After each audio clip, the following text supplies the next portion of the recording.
Welcome to Narayana IAS Academy. This is Sureka Bhaskar presenting to you the daily news analysis. For today's discussion, we've picked up a number of articles from The Hindu and the Indian Express which are both important and relevant for the UPSC CSE examination. Now let us have a look at the topics one by one. The first article for the day has been taken from page number 12 of the Indian Express on how Delhi maps the world. So this particular article revisits India's foreign policy and also throws light on how India's foreign policy has transcended specifically over the past one decade, that is 10 years, and also focuses on how the island nations, especially those located in the Indo-Pacific region as well as the Eurasian territories, have actually become the key areas of focus in India's evolving and emerging strategic landscape. The second article for the day has been taken from page number 8 of The Hindu, is the Katchatheevu islet disputed. So this particular article discusses about the Prime Minister discussing or reigniting the issue of the Katchatheevu islet that has been a long-standing dispute or the area of conflict between India as well as Sri Lanka, to be very specific Tamil Nadu as well as Sri Lanka. The third article for the day has been taken from the Indian Express, page number 13, the umpire cannot be silent. So this particular article discusses about the concerns that have been raised by the former election commissioners on the nature as well as the timing of the raids that have been conducted by the Enforcement Directorate as well as the IT departments by freezing the accounts of the organized political parties, and this has actually raised the concern of skewing the competitive balance that is essential for conducting free and fair elections in India as enshrined under Article 324 of the Constitution. The next article has been taken from page number 15 of the Indian Express. What is Kallakkadal? So in this particular article, we'll be discussing about the geographic phenomena of Kallakkadal and what are the causes of it and how this particular phenomena is different from that of tsunami. The last article for the day has been taken from page number 1 of The Hindu, that is ED can summon anyone for any information. So in this particular article, we'll be dealing with the Supreme Court upholding the broader authority of the organization of Enforcement Directorate. So here we'll be discussing about what is Enforcement Directorate, its functions as well as the provisions. And towards the end of the session, we will be discussing few of the prelims practice questions as well as the mains practice questions.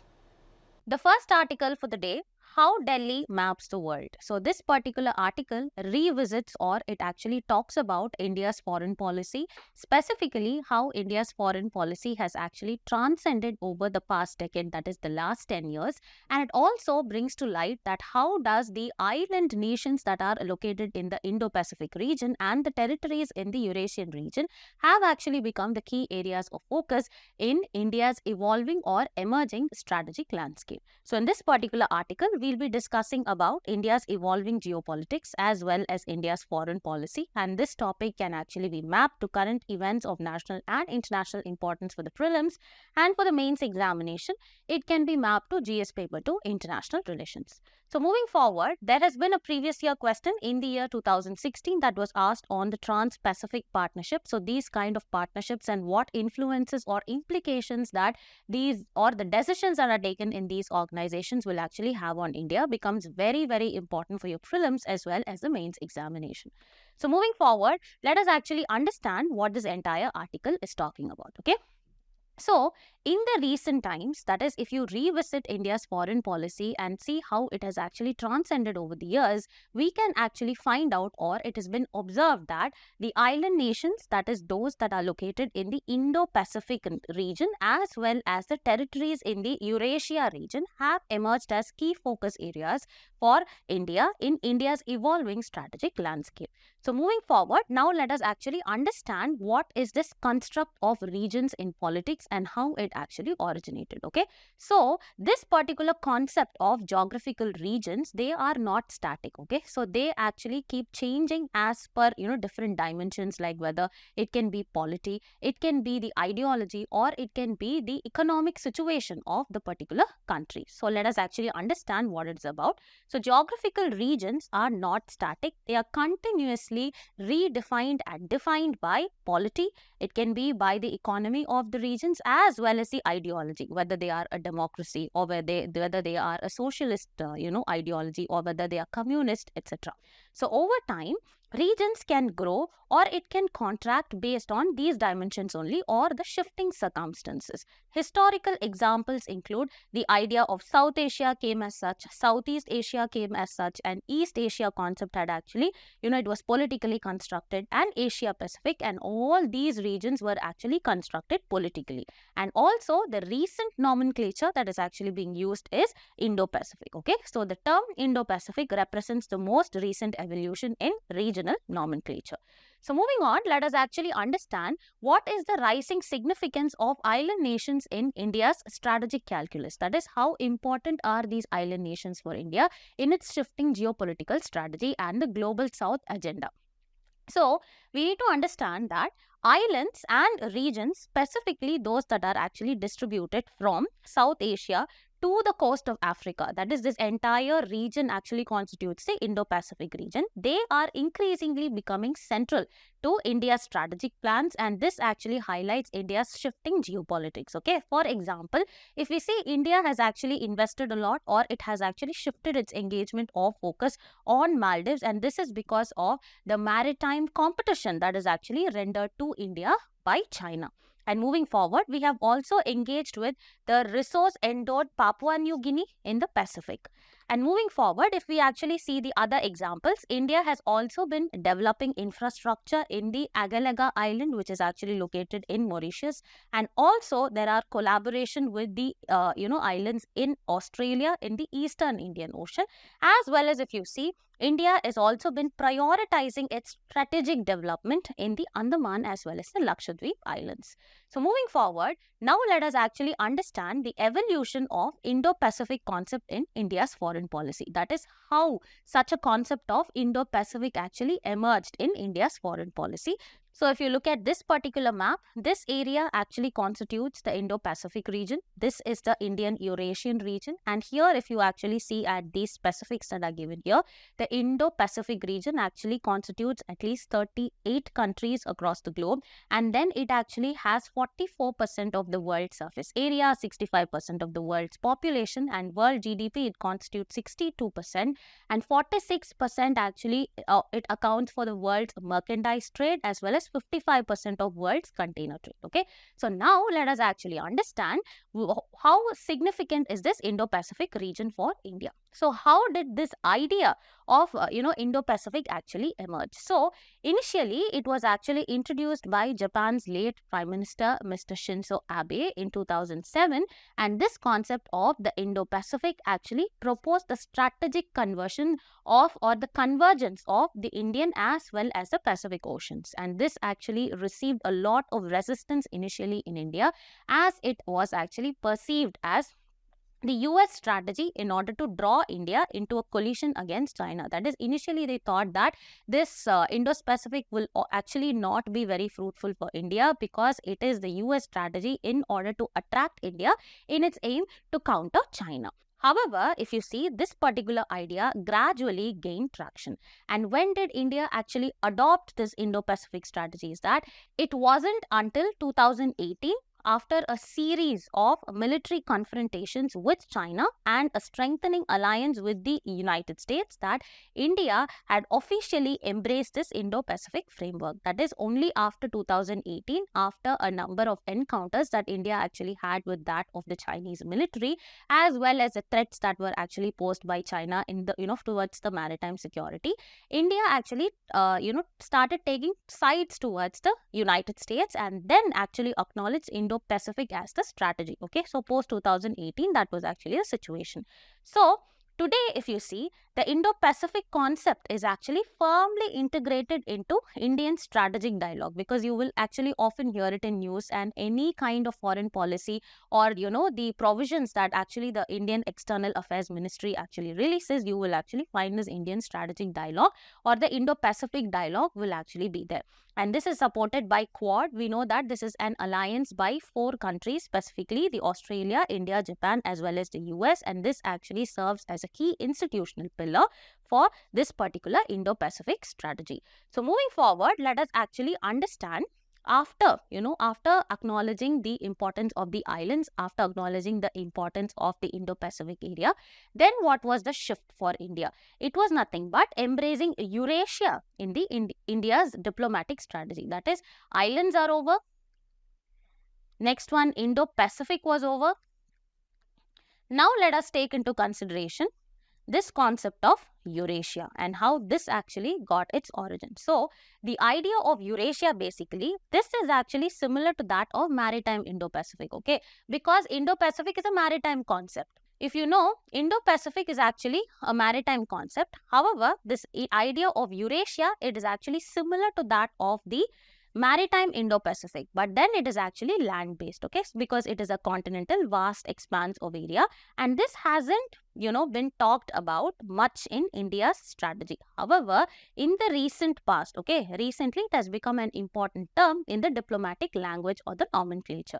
For instance, if you take, Russia with its expansive reach across Europe and Asia has actually championed the European vision, positioning the vast, landmass that it actually had.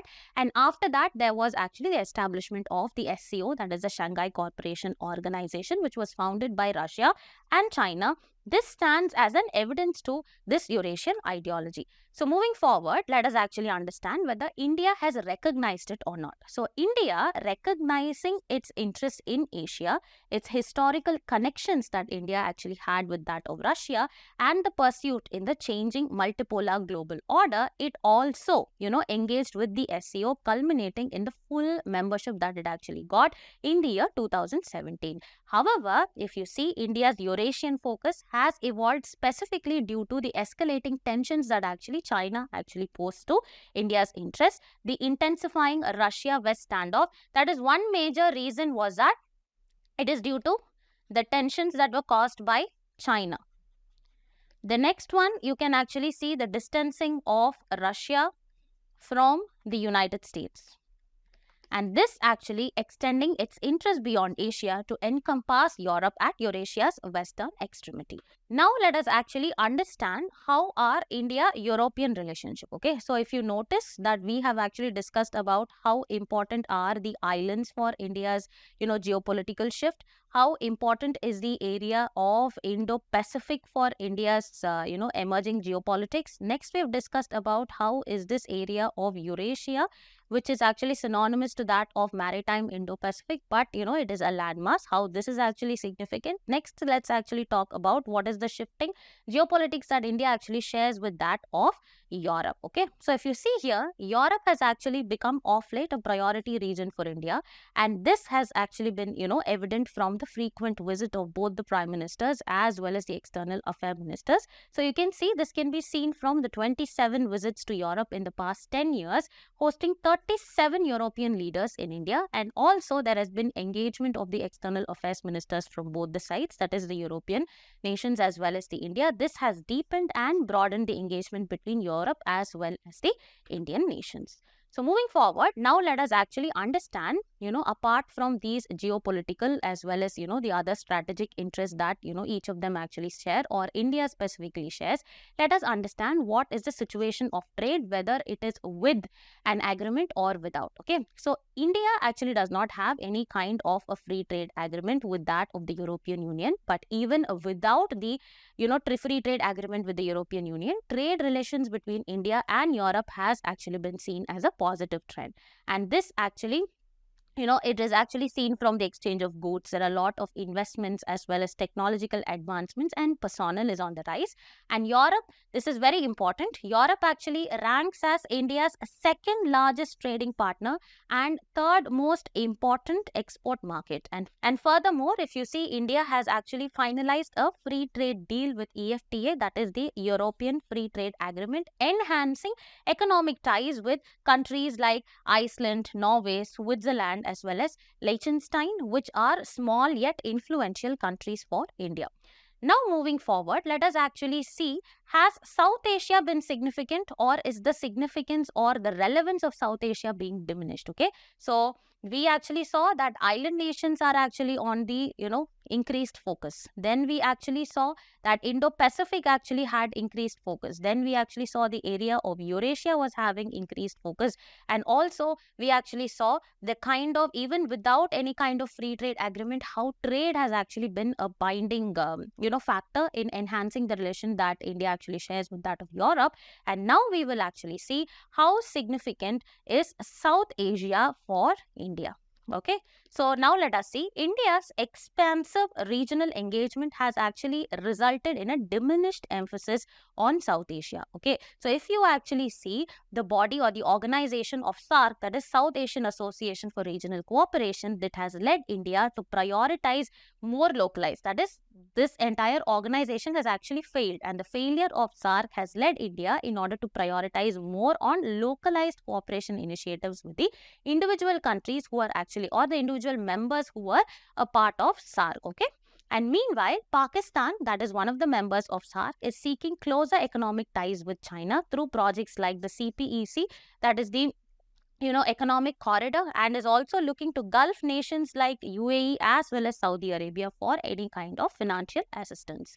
So moving forward, now let us see what will be the new frontiers or areas of interest that India might have in the future, apart from the, Indo-Pacific, the Eurasian as well as European regions. So potential new areas of interest can be Zomia as well as Khorasan. Let us actually see what are these areas. So looking forward, India may find Highlands region known academically as Zomia. This is nothing but a term that refers to interconnected areas of Northeast India. That is, if this is India, here you have the Northeast India, the southwest of China, as well as the Southeast Asia extending this side. So this entire region can be called as, Zomia. And this might become increasingly significant in India's shifting geopolitics. And also on the other side, if you see towards the western side, there is the emergence or the resurgence of radical ideologies and fragility across the Pakistan borderlands, and this will actually bring back the historically as well as culturally rich region that is called as the Khorasan. Okay, this is nothing but these are the eastern lands of ancient Persia, overlapping with parts of present-day Pakistan, Afghanistan as well as Central Asia. And also, finally, to conclude this, India is likely to become more involved in the geopolitics of these regions, which are influenced by the pressure along its eastern as well as the western boundaries. The next article that we'll be discussing about is the Katchatheevu islet disputed. So here this particular article discusses about the Prime Minister having discussed over the issue prevailing over the Katchatheevu island between India as well as Sri Lanka ahead of the Lok Sabha elections in Tamil Nadu.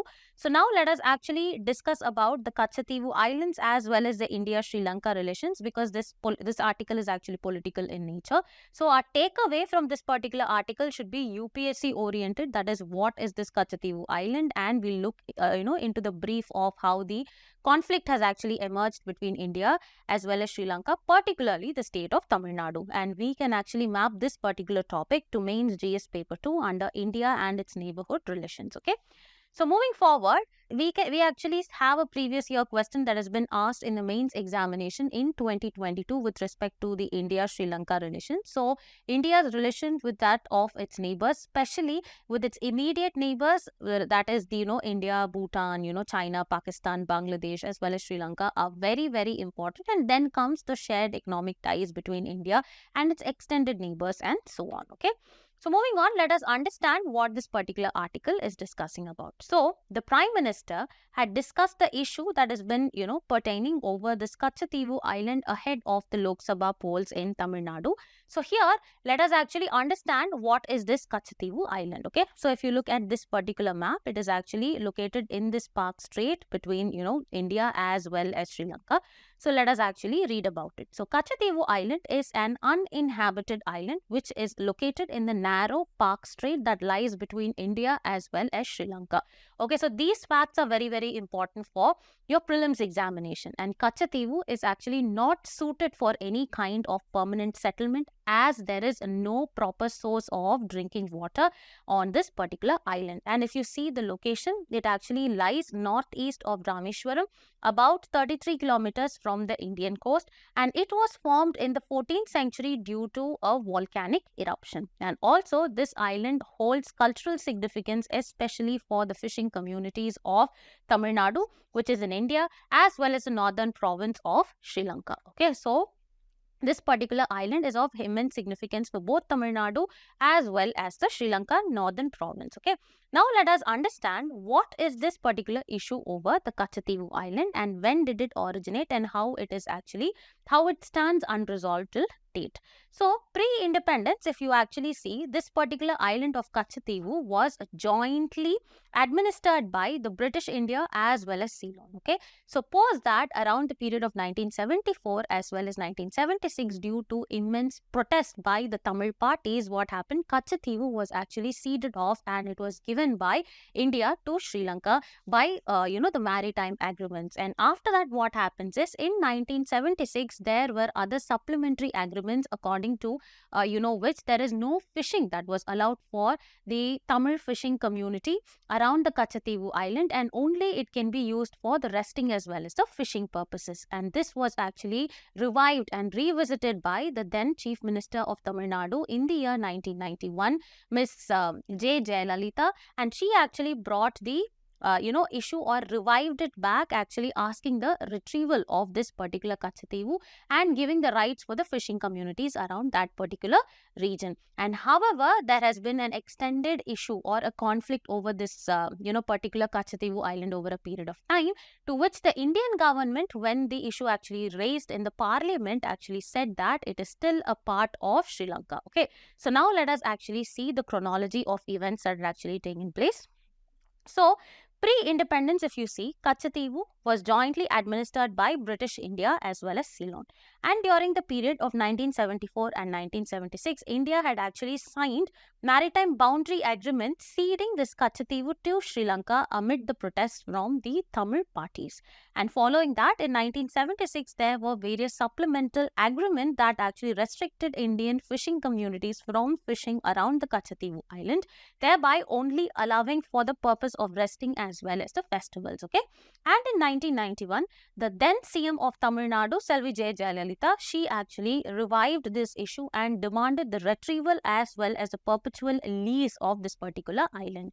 And post this, in 2022, when the issue was raised in the Indian Parliament, the reply in the Lok Sabha was that the Indian government reiterated in the Parliament that the Katchatheevu lies in Sri Lankan waters as per the earlier agreements, that was the historical agreements.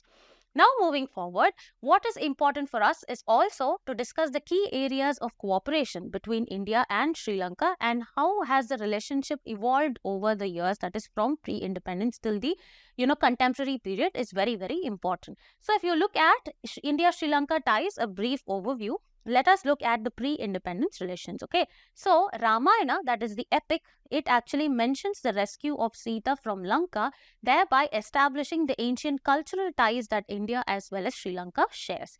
And also, the religion of Buddhism actually spread from India to Sri Lanka around 2000 years ago, and this is said to have solidified the religious connections. And also, economic integration between the northern Sri Lanka as well as India is believed to have occurred, in the ancient times. And also the British colonial period saw the migration of a number of Tamil laborers to Ceylon, that is, the Sri Lanka.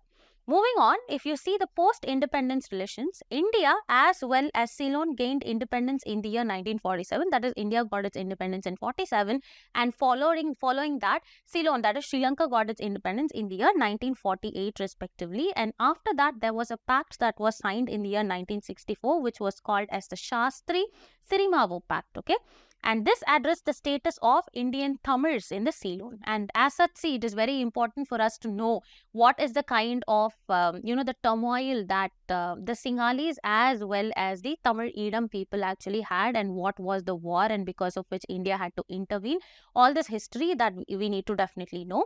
And then the India-Sri Lanka Accord in 1987 aimed to resolve the Tamil autonomy issues. And after that, if you actually see the post-Cold War period relations, the the India-Sri Lanka Free Trade Agreement was signed in the year 1998, and this actually boosted the economic ties. And after that, India supported kind of peace dialogues between Sri Lanka as well as the liberation tigers of Tamil Eelam in the early 2000s, and also Sri Lanka's civil war intensified from 2005 to 2009, leading to the defeat of the LTTEs. Okay, so this is the brief overview of what kind of relations that India and Sri Lanka had actually shared over the years. Now looking into the key areas of cooperation between India as well as Sri Lanka. The first one is the political relations that both of it shares, that is marked by high-level exchanges as well as symbolic gestures reflecting the special relationship that both sides actually share. And India and Sri Lanka participate in regional groupings like BIMSTEC as well as SAARC. It is very, very important to know about these organizations, especially for your prelims examination. And if you see the economic relationship, Sri Lanka is one of India's largest trading partners within SAARC. So then again, South Asian Association for Regional Cooperation becomes very, very important, and trade has actually flourished over the years, especially after India-Sri Lanka Free Trade Agreement in the 2000. And India is said to be one of the top investors in Sri Lanka, with significant foreign direct investment as well as bilateral trade. Now moving on to developmental cooperation that both sides actually share. India provides significant financial assistance for the development projects, that is infrastructure projects in Sri Lanka, focusing on housing, infrastructure, vocational training as well as the restoration of cultural heritage, including a culture center at Jaffna as well as the Tirukkeeteswaram temple. Moving forward, if you look at the defense cooperation, there is, a number of the joint military exercises, that is namely Mitra Shakti as well as the SLINEX are actually the military cooperation between the two sides, and collaboration is also taking place on countering the drug as well as human trafficking. Now let us actually conclude this particular topic by discussing what are the major challenges between India as well as Sri Lanka. Okay, the first one is always one of the major challenges India actually faces in its international arena is the challenge that is actually posed by China. Okay, so China's growing influence in Sri Lanka. China is heavily investing in infrastructure projects. This is not only with respect to Sri Lanka but also across the globe. And this project, there are projects like Hambantota Port, and its increasing political clout in Sri Lanka are viewed as compromising India's traditional sphere of influence in the region, and this is also set to pose potential security threats to the relations that India as well as Sri Lanka actually share. As well as there is a long or decadal unresolved Tamil issue that actually takes place between both the sides, that is the failure to fully implement the 13th Amendment of the Sri Lankan Constitution, which was meant to devolve the powers to the Tamil minority. This actually remains a contentious issue still now. And India has been pressing for greater devolution and rights for the Tamils, but on the other hand, Sri Lanka has been reluctant, and this has also been a major factor that has contributed to the strain in the relation between both the sides. Then if you see, there has been a significant, fishermen issue right from those Katchatheevu days. So the frequent arrests and alleged killings of the Indian fishermen actually take place in that Indian Ocean region by the Sri Lankan Navy for allegedly poaching into the Sri Lankan waters have been a long-standing irritant in the relations. Okay, moving on, next one is the LTTE links. Okay, here LTTE stands for the Liberation Tigers of Tamil Eelam, and India is actually alleged by the Sri Lankans to have actually to have rendered support to the LTTE during the Sri Lankan Civil War, and this has been a source of mistrust. And also Sri Lanka has actually accused India's intelligence agency, that is RAW, of providing training and arms to the LTTE, straining the counter-terrorism cooperation between the two countries. The next article that we'll be discussing about is the umpire cannot be silent. Okay, so this particular article discusses about the concerns that have been expressed by the former election commissioners regarding the nature and the timing of the raids that have been conducted by the Enforcement Directorate as well as the IT department in the form of giving tax notices as well as freezing the political parties' accounts. Okay, and this is actually concerning because they feel that this will skew the balance of competitive. That is, it can skew the competitive balance which is essential for conducting fair as well as free elections across the country. So in this particular article, we'll be discussing about the Election Commission of India and its role in conducting the free and fair elections across the country. And also we look into the relevance of Article 324 of the Constitution as well as the concept of free and fair elections and how they have been defined by the Supreme Court and other political experts. And this particular article can be mapped to the topic of GS paper 2, powers, functions and responsibilities of various constitutional bodies for both your prelims as well as the mains examination. So moving forward, there has been a prelims question on the Election Commission of India in the year 2017, thereby all kinds of constitutional body, the quasi-judicial bodies, the statutory bodies, as well as the personals or the recruitment that actually takes place, the power, jurisdictions and enforcement of the provisions, functions, etc. are very, very important for both your prelims as well as the mains examination. So moving forward, let us actually understand what this particular article is actually talking about. So S.Y. Qureshi, who was one of the former chief election commissioners, had actually questioned the timing and the nature of conducting raids by the Enforcement Directorate as well as the Department of IT in giving tax notices as well as freezing the bank accounts of principal political or the particularly opposition parties just before the process of elections actually taking place in India. So such actions is actually believed to unfairly skew the competitive balance that is crucial for conducting this process of free and fair elections as enshrined in the Constitution of India, and they argue that such moves could be perceived as interference in this free as well as fair electoral process.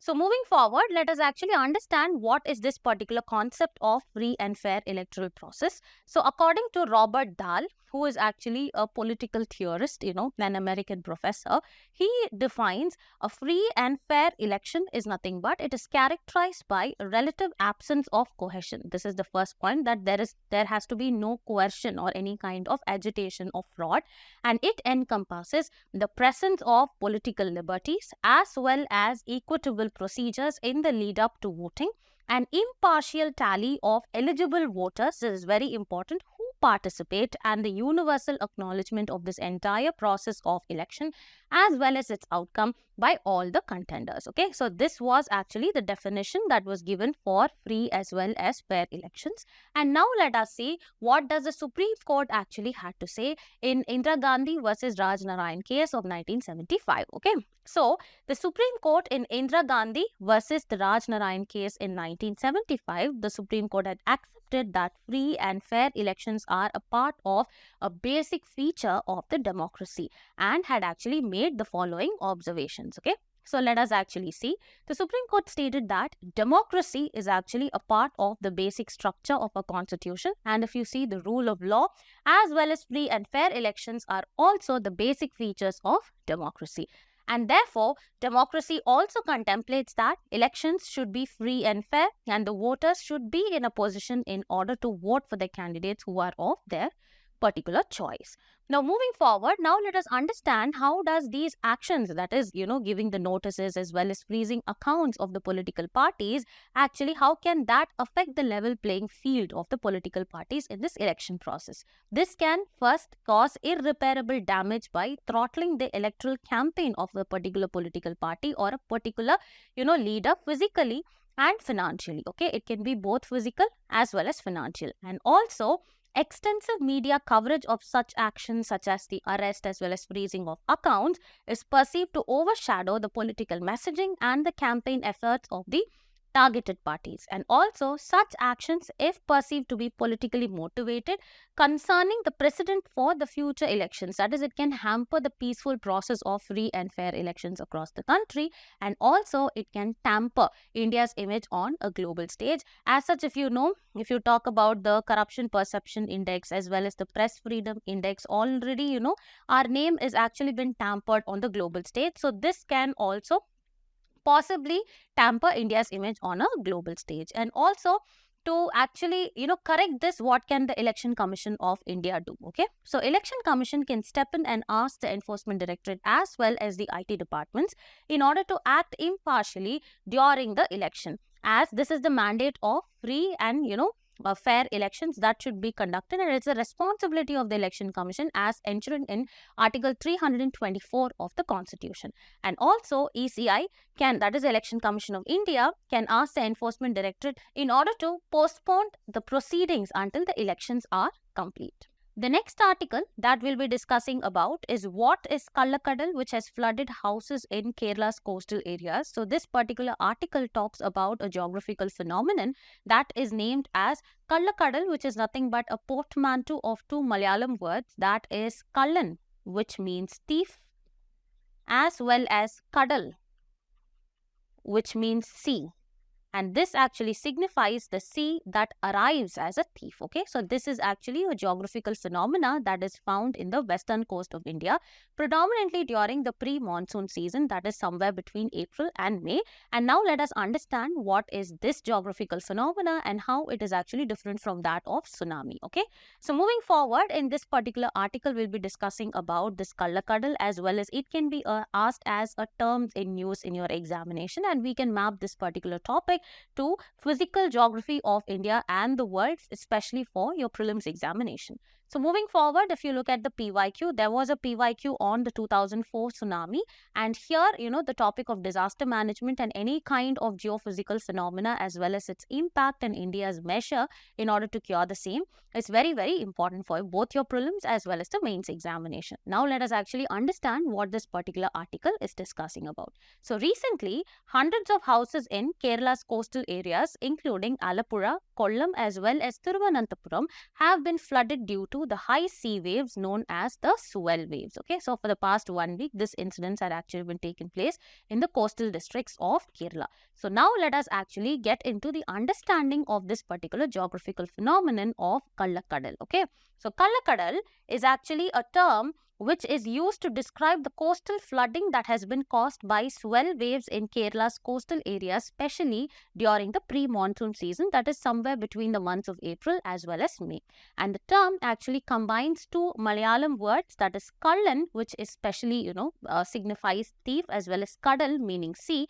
This actually means that the ocean that arrives like a thief. And this particular term was formally approved by UNESCO in the year 2012. And if you look at this particular image, we can actually see the image of Kallakkadal, that is the high seas along the western coast of Kerala. So moving forward, let us actually understand what are the causes of this particular phenomena. So this is actually caused by the distant storm in the southern part of the Indian Ocean.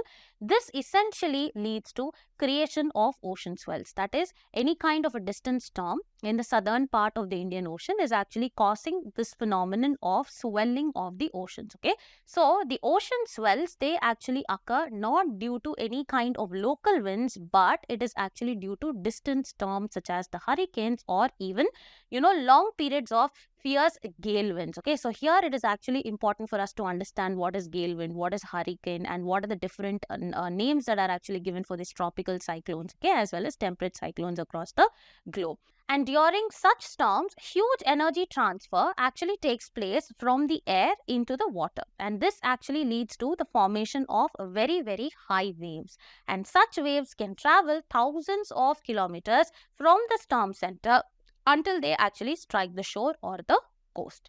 And now let us actually understand how this phenomenon is different from that of a tsunami. So unlike tsunami, tsunami is usually caused by underwater disturbances, okay, which is essentially caused by, the zone of fracture or the earthquakes that actually takes place. But Kallakkadal, on the other side, is caused by distant storms that actually create ocean swells. And tsunamis involve a series of enormous waves, while the latter, that is the Kallakkadal, involves the swell waves without any kind of local wind activity. Okay, so now moving forward, let us actually understand how is the forecast done and what are the kind of precautions. Okay, so this Kallakkadal occurs without any kind of precursors or any kind of local wind activity, and as a result, it has been very, very difficult for the coastal population to get an advance warning, okay, regarding its occurrence. And the Indian National Center for Ocean Information, that is INCOIS, it has actually developed the swell surge forecast system, that actually provides the early warnings, that is 7 days in advance, to help the coastal populations to be better prepared to this kind of a disaster or a flooding. So now just a small prelims fact, let's understand about this INCOIS, that is the Indian National Center for Ocean Information Services. So it is an autonomous organization under the Ministry of Earth Sciences, and this actually serves as a national repository as well as for the dissemination center for oceanographic information as well as any other kind of ocean services. The next article that we'll be discussing about is Enforcement Directorate can summon anyone for any information, says Supreme Court. So this particular article actually discusses about the Supreme Court upholding the broad authority to the Enforcement Directorate in order to summon any person for any kind of information which are related to the money laundering investigations. So in this particular article, we'll be discussing about the body of Enforcement Directorate, and it can also be, dealing with the Prevention of Money Laundering Act, which is very, very important for your exam. And this particular topic can be mapped to Indian Polity and Governance for the prelims examination, and for the mains examination, it falls under GS paper 2, statutory, regulatory and various quasi-judicial bodies. So if you actually look at the previous year question, there was a question in the year 2021 in the mains examination regarding the jurisdiction and the implementation of the policies by the Central Bureau of Investigation. So any kind of constitutional body, any kind of quasi-judicial or a statutory body, the implementing agency per se, and then the constitutional post as well as the authority are very, very important for your prelims examination, and the jurisdictions as well as the implementations of the provisions become very, very important for your mains examination. So moving forward, let us now understand what this particular article is talking about. Okay, so the Supreme Court has upheld the broader authority of the Enforcement Directorate in order to summon any person for information related to the money laundering investigations. So moving forward, let us actually understand the background of this particular article. Okay, so the Enforcement Directorate had actually summoned 4 district collectors across various districts of Tamil Nadu, namely Ariyalur, Tiruchirappalli, as well as Vellore, etc. And these 4 district collectors from Tamil Nadu had actually not given their response to the summon by the Enforcement Directorate, and they actually stated that they were busy collecting data and were overseeing the upcoming elections. However, in the lieu of this particular non-responsive act by the collectors to the summons of the Enforcement Directorate, the Supreme Court has intervened, and it has emphasized the importance of how important it is to comply with the Enforcement Directorate summoning following the law. So now it is important to understand about this organization of Enforcement Directorate. Okay, so the Enforcement Directorate is a vital law enforcement as well as an economic intelligence agencies, which is actually responsible for upholding the economics law as well as combating the financial crimes that can be committed by an individual. And if you look at the formation as well as the administration, here it was actually established as an enforcement unit by the Department of Economic Affairs in the year 1956, and eventually it actually transitioned to become the Department of Revenue by the year 1960, and it was renamed as the Enforcement Directorate in the year 1957. Okay, and if you actually look at the administrative oversight, this organ of Enforcement Directorate actually operates under the Department of Revenue, which actually falls under the Finance Ministry. Let us actually understand the structure and the headquarters of this particular organization. And if you look at the organizational framework, it is actually located as the Directorate of Enforcement, and it is headquartered in New Delhi. This is actually led by the Director of Enforcement, who is actually an Indian Revenue Service officer, that is an IRS officer. And it actually has 5 regional offices which are located in different cities like Mumbai, Chennai, Chandigarh, then Kolkata as well as Delhi, and each division is actually overseen by a special director of enforcement. It also has zonal as well as sub-zonal offices. So totally there are 10 zonal offices, that is each office is under a deputy director, and also there are 11 sub-zonal office, and each office is actually under the assistant director. So moving forward, let us understand the mandate and the purpose of this Enforcement Directorate. This is nothing but to enforce the provisions of FEMA, that was actually brought into force in 1999. That is nothing but the Foreign Exchange Management Act as well as Prevention of Money Laundering Act. Okay, this is to enforce and implement the various provisions of FEMA as well as the PMLA. And how is the recruitment done? It actually has a diverse staffing ranging from IRS officers, IPS officers and IAS officers, as well as personnel who are actually promoted from his or her own cadre. And deputation practices, recruiting officers from other investigating agencies can actually take place over here. And if you look at the functions, as we already saw, it investigates any kind of violations under the FEMA Act that was brought into force in 1999, and also any kind of PMLA offense investigations, it actually takes place, and handling any kind of fugitive offenders. Next, initiating kind of preventive detentions which are actually involved with respect to conservation of foreign exchange and prevention of smuggling activities act, which was actually brought in the year 1974, pertaining to FEMA violations. And also this actually establishes international collaborations. Now, moving forward, it is actually termed as a special court, or it is also called as a PMLA court, since it actually deals with any kind of violation with respect to that of money laundering as well as the associated investigations. And moving forward, the aggrieved person who is aggrieved of or who is not satisfied with the award that has been given by the Enforcement Directorate can actually undergo this appeal process and can appeal to the respective high courts. Now let us solve few prelims as well as the mains practice question. The first question reads, which among the following islands are located in the Indo-Pacific region? Madagascar, yes. Bermuda, no. Sri Lanka, yes. And Iceland, no. So going by these options, only 1 and 3 are correct. So the answer is option B. So moving on to the second question, it reads, arrange the following Indian Ocean islands in the north-south directions or the north-south order. Socotra, Reunion Islands, Comoros and Seychelles. So these options are arranged in the form of, the first one is Socotra, followed by Seychelles, followed by Comoros as well as the Reunion Island. So the answer will be option D, that is 1, 4, 3 and 2.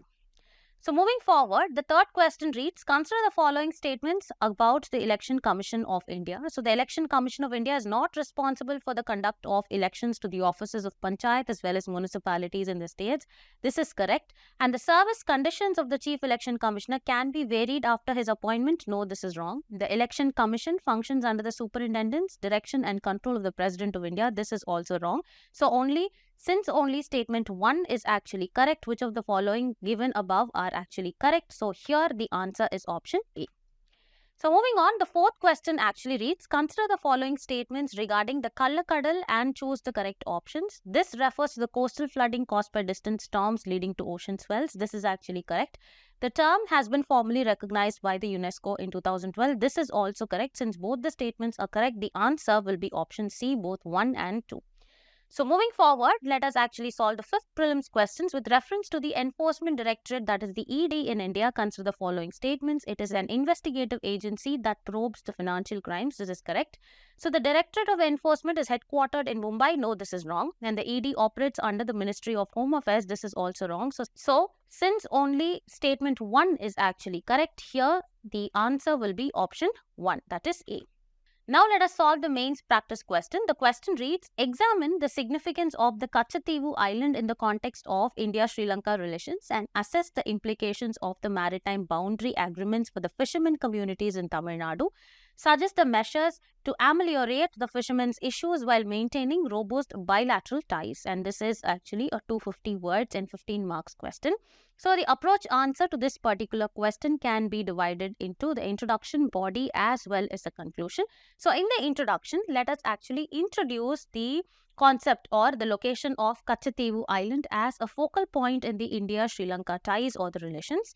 And towards the body, we will be discussing about the significance of this particular island for both the nations and also examine the maritime boundary agreements and their implications on fishermen.